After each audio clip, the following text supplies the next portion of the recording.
কথায় নয়, কাজের মাধ্যমে নিজেদের প্রমাণ করতে চান দুর্নীতি দমন কমিশনের নবনিযুক্ত কমিশনাররা। সংস্থার চেয়ারম্যান বিচারপতি এ.কে.এম. আসাদুজ্জামান বলেছেন, জনগণের প্রত্যাশা অনুযায়ী চাপমুক্ত থেকে দুর্নীতির বিরুদ্ধে কাজ করবেন তারা। নতুন কমিশনের যোগদানের মধ্য দিয়ে ১৭০ দিনের নেতৃত্ব শূন্যতা কাটল দুদকে। অবশেষে ফিরল নেতৃত্ব।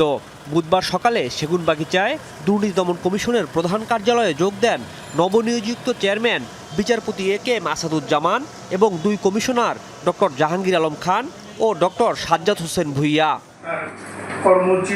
দায়িত্ব নিয়েই কর্মকর্তাদের সঙ্গে মতবিনিময় করেন নতুন কমিশনের সদস্যরা। জানান, দুর্নীতির বিরুদ্ধে কার্যকর ভূমিকা রাখাই হবে তাদের প্রধান লক্ষ্য। আমরা স্যারের নেতৃত্বে প্রতিটি বিষয়ে নিরপেক্ষভাবে আমরা সিদ্ধান্ত দিব।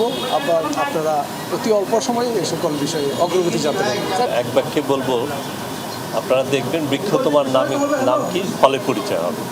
সংস্থার চেয়ারম্যান বিচারপতি এ.কে.এম. আসাদুজ্জামান বলেছেন, দুদকের প্রতি মানুষের প্রত্যাশা অনেক। সেই প্রত্যাশা পূরণে স্বাধীনভাবে কাজ করার পাশাপাশি প্রতিষ্ঠানের ভাবমূর্তি ফিরিয়ে আনতে চান তারা।